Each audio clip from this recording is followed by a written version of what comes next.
Good evening, all. Thank you for joining us. And I would like to remind everyone, as both talks are only 20 minutes, and we will really try to give an overview of each topic. Please use Q&A for any questions. And if we don't manage to answer those questions within the next hour, gladly would do it offline or also reach out. So today's topic that I will cover are stem cells and growth factors for disc regeneration, and we will really focus on the current clinical evidence that we have. Here are my disclosures really for this particular talk. There are no conflicts of interest. And before we dive in and look at the evidence for stem cells and growth factors, I think it's really important to look at the big picture, global perspective, and look at the current trends in spinal pathologies, what are the costs, and who are our patients. And that is especially critical with disc regeneration, as in a way that's still unknown field for all of us. So when we look at the degenerative spine disease, and this is one of the recent studies published in the Global Spine Journal by Ravinda and co-authors, they looked at the global burden within the lumbar spine and different pathologies. And on the left-hand side, it's a map and the annual incidence with, as it gets more red, there is a higher incidence. So here in the United States, we have approximately 4,000 annual incidence per 100,000. So they looked at the annual incidence globally, and then they took that degenerative disorders and broke them down into three pathologies here on the right-hand side, where the blue bar represents disc degeneration, orange is spinal stenosis, and the red one is spondylolisthesis. And what we can see across all different regions in the world, disc degeneration is obviously the one with the highest number of patients who in the lumbar spine. And then when we take a step further, and this is a very busy table, but it's really important when I mention knowing our patients, it's not only disc degeneration that those patients have, but very often there are different comorbidities that come along. So this was another study done by the Global Burden of Disease group, and what they looked at were the top pathologies across worldwide that are causing the highest incidence of disability. And what you can see, the incidence from green, the green bars are the lowest incidence. And again, as it gets more red, it's the higher incidence. And what you can see, that back and neck pain are very often the top disability, and then followed by depression, which we know that there are clinical studies within orthopedics and spine in particular that patients will have depressive or anxiety disorders, and that they might do less favorably with their outcomes after surgery. The other important component, again, a very busy table, is not only to see that back pain, there's depression, diabetes. Another comorbidity is that very often spine pathologies are seen as aging spine, but what we can see here, that again, I don't know if you can see my mouse cursor, but that actually the back and neck pain pathologies are very prominent in younger population. And then with the increase in pathologies, obviously there is an increase in costs. And this was a study published in JAMA recently. And what they found out just in 2016, here in the United States, we approximately spent $45 billion in public insurance for the treatment of low back and neck pain. Private insurance, low back pain and neck pain were the highest, with almost $77 billion. And even out of pocket, it was $12 billion spent on the treatment of low back and neck pain issues. So when we look at the degenerative spine and move from surgical options, but really consider what can stem cells and growth factors do for the spine and regeneration, this was one of the old studies, and this is still a notion that we can regenerate with stem cells and growth factors any type of degeneration. I believe that truly the one that holds a potential are the early stages of degeneration, and especially Furman. We see here Furman and Thompson really did grade 2 and maybe grade 3. And this will kind of continue through the talk to remind us why probably the earlier stages of degeneration would be the best candidates for regenerative therapies. There are different options, and this is just a quick summary as we have only 20 minutes, but there are proteins that can be injected into the disc, then different type of stem cells, usually MSCs, mesenchymal stem cells, or even disc cells. There are actually a few clinical trials using disc cells, and then there have been therapies focusing on scaffolds, so really just providing that mechanical support and then hoping that those cells that are remaining in the disc can migrate and improve the disc height and regenerate the disc. So there is a lot of preclinical but not much clinical research when it comes to disc biologics in general. And here are some of the factors that really make it hard. One is the spine degeneration and the environment within that disc. It's really harsh. Then it's also translating that bench research to the clinical setting, regulatory, and then previously failed biologics. There are certainly several failed biologics that scare people and then limit also the costs and study design. Another issue is that the stem cells and disc cells, especially degenerated disc cells, are very different. And this is just a snapshot actually from some of the cells that we have in our lab. And on the left-hand side is are nucleus pulposus cells that are isolated human from surgical discard tissue from painful discs. And you can see they look very much like neurons, and they don't divide, they don't produce matrix, they're inflammatory and apoptotic. So really all the bad sides. When we look at the human stem cells, again, cultured in our lab, these are very healthy cells. And just morphologically, when we look at them, they look very much different than those disc painful nucleus pulposus cells. And they obviously, these are all characteristics of a healthy stem cell. But the problem is that they are undifferentiated. So we don't know if these painful disc cells will suddenly become this healthy stem cell, or if stem cells, because they are undifferentiated, will reverse and become a painful disc cells. But what could stem cells do for the disc in ideal situation? Definitely provide a supply of viable and functional cells. They can reduce the inflammation, and that's one of the main targets, and then promote disc regeneration by introducing matrix production and increasing downstream that disc height.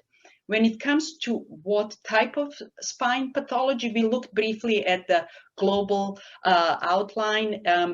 We still don't know. There are different, obviously, spinal pathologies that stem cells could help, potentially even with the scaffold. They could be one day full disc replacement. But then what we forget are the age, comorbidities, lifestyle, genetics, all that plays a really important role, and not only the spine pathology. And we discussed that too. The other main big issue when it comes to stem cells in the clinical setting is that we don't have a standardized protocol. So these bullet points, and I will just quickly cover them, are what the current clinical studies that are out there use, but they are not standardized. It's really usually single level, lower grade of degeneration, VAS and ODI scores, and failed non-op treatments over 6 months.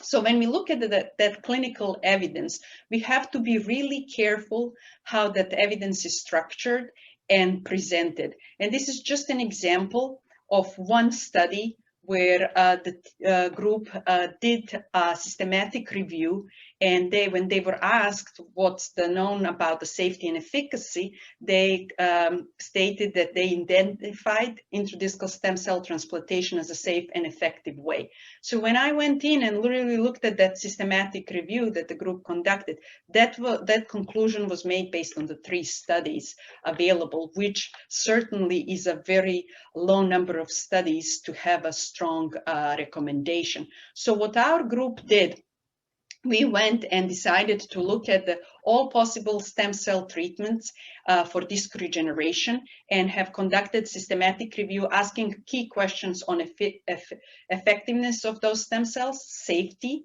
modification of treatment, and as well costs of those treatments with stem cells. So here is the quick snapshot. We started because this was a systematic review. We included over 1,000 clinical studies, and at the end, after a very stringent inclusion and exclusion criteria, we only ended up with 10 available studies. And those 10 studies actually originating from 8 clinical prospective or retrospective studies. So what you can see here, this is a representation of the studies included in our systematic review. There was really only 1 RCT and 5 studies were case series. When we looked at the split of the type of the cells that were used in those clinical studies, primarily autologous cells were used, and 2 studies focused on allogenic. And among those 8 studies, 5 studies focused on mesenchymal stem cells. And the next few slides will really focus on that, as that's the topic of our talk today. So what you can see here, these were the 5 studies. All of them as primary have degenerative disc disease, but then different studies had additional spinal pathologies in their cohorts. And also in one of the studies, actually 50% of the patient's pathology, spinal pathology, originated from trauma. So this already introduces heterogeneity between these studies to really identify the clinical evidence for stem cell use. When we looked at basic demographics, you can see here age. Patient age varied on average between 35 years of age to 44. Usually it was 1 to 2 levels. Furman grade in certain study was not even reported. And something that was, I found very interesting and that really prevents us from making any conclusion is when we look at the BMI and the decrease in the disc height. So what you can see, some studies considered stem cell injections when there was a more than 20% decrease in the disc height, and some even went above 50%. So that really, and I know I'll keep repeating that, prevents us in current evidence prevents us from making any conclusion or standardizing the protocol, but truly shows the lack of evidence and need for further studies. So there was a heterogeneity in patient population, and also some patients even got multiple injections of stem cells. Here is the concentration, another heterogeneity in the current clinical evidence on stem cells for disc. The number of cells, and this slide, it's really important to keep these numbers because at the end of the talk, I'll come back to some facts when it comes to stem cells and disc regeneration. But the number of stem cells varied from 20 million to 40 million per disc level. And in one of the studies, they just injected cells that was actually a mixture of stem cells and potentially other cell populations. So again, various concentrations of stem cells. And then when looking at the outcomes, and this is just a snapshot given our time limit from one of the RCTs, the only RCT, they looked at the ODI VAS, most of the studies did, and they went 6 months, some went 12 months. So what you can see, this is the follow-up 0 at the time of injection, and then 3, 6 months and 12 months between the stem cell group and then the control group. So busy table, but what you can see that there was no difference in the outcomes between these two groups. Again, sample size of 12 per each group definitely doesn't help in looking at clinically meaningful differences. So all in all, really the conclusion of our systematic review was that there was a overall strength of evidence was very low due to the high risk of bias, very often a small sample size, and often there was no control to compare those outcomes to. And really, this is a call for well-designed prospective studies so that we can better understand what stem cells can do for disc regeneration. I also did a quick look at what's out there with the clinical trials.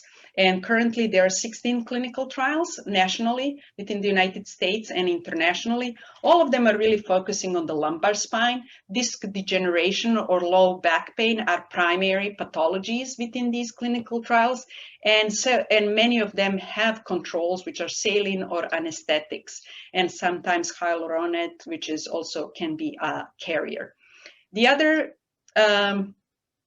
component of our systematic review as well, we didn't find any financial information or costs of those studies. And as we know, they're usually non-covered with insurance, and the costs of single injections vary drastically. And then FDA still warns about stem cell therapies because they are approved only for a very, very limited number of pathologies and treatments. So that was a quick overview of stem cell therapies for disc regeneration. The other side and potential in disc regeneration are protein-based therapies. And they have, obviously, stem cells can regenerate, can provide growth factors. And whereas protein-based therapies are to stimulate either existing or other stem cells that might get injected along, and they can be delivered either with cells or scaffolds alone. And their really role is to delay the degeneration and inflammation and induce matrix synthesis. There have been, again, a lot of preclinical research, not that much clinical, and there have been various growth factors listed here that have been used, especially in the preclinical setting. The two that have been used in the clinical setting are GDF5, and we will briefly cover a few clinical trials, and PRP especially. So when we look at the PRP, platelet-rich plasma, it is definitely, what it means is that the platelet concentration is 4 to 5 times higher than in the whole blood. PRP is a mix of growth factors. There are many of them, and what the literature has shown is that there are over 3,000 bioactive proteins. And again, as said on a previous slide, really the role of PRP is to decrease that inflammation and hopefully stimulate cells to proliferate and differentiate, in this case, towards disc cells, nucleus pulposus, and then tissue healing overall. What is very much overlooked is the types of PRP. They are leukocyte poor or rich, and also low or high in fibrin density. And that can definitely change the course of the therapy and the purpose of using PRP. So when it comes to PRP and clinical evidence for disc regeneration, it's focused again on low back pain patients. There are 9 published studies, 3 RCTs, and 5 prospective studies. Just as a quick summary of the clinical evidence, there is really variation in the sample size from few patients to 58. Then the amount of starting blood volume that was used for the PRP, how much PRP was injected, if it was a single or 2-level injection, as well as the follow-up ranged drastically between the studies. And this was one of the recent reviews that looked at the PRP, and very busy table. I will kind of guide you through this table, but what you can see just between these 3 studies, there was variation in the number of patients per study. There was a drastic difference, substantial difference in the length of pre-op low back pain. So some, because as we saw with stem cells, the protocol calls that patients have failed at least 6 months of non-operative treatment. Here, the range of that non-operative treatment ranged from more than 3 months to 90 months. And then also there was a difference in the amount of PRP injected, as well as the follow-up post-injection, and if it was a single or 2-level injection. All of the studies concluded, the first 2 studies didn't have controls, and they did find that the ODI and VAS improved with PRP. However, none of the studies presented, except I believe one, the MRI findings, and that's what I found very often, both for stem cells and PRPs, that the studies don't show much change in disc height or other MRI changes, but really showed just changes in the VAS and ODI. And all three studies then at the end concluded their sample size was and short follow-ups were too short to make any meaningful conclusions. This is another PRP, intradiscal PRP, 25 patients, more than 6 months of low back pain, 1 to 2 ml, and single or multi-levels. And this is very important, and they looked at the NRS and ODI scores. So this just shows that the study design is really important, because studies that have a cutoff of follow-up at 3 months, this study would only report 3 out of 20 patients that have saw more than 50% reduction in their scores. But then as we follow them further, longer time period, there is a higher number of patients. So really that study design is very important. And these are the current clinical trials. There is 6 of them, all primarily on the lumbar spine. Some are completed, so it will be interesting to see the upcoming results. The third clinical trial here actually is also focusing on thoracic and cervical spine. And they plan to have 180 patients. They only managed to enroll 27, and it's completed. So it will be interesting to see these results. And again, the PRP volumes varied from 0.5 to 2 ml. This was a study published in JBJS a while ago, really calling for standardization on the PRP protocol preparation. And here they showed, they did a detailed on how PRP was prepared for different orthopedic joints. And you can see that when you look at the number of studies and the whole blood volume that was used, there is a wide range between different orthopedic joints. So there is a huge variability. And that also stayed when we look at the final PRP volume that was used, from 2 to almost 220 ml per injection. So definitely a lot of standardization that is needed with PRP protocols. This is GDF5.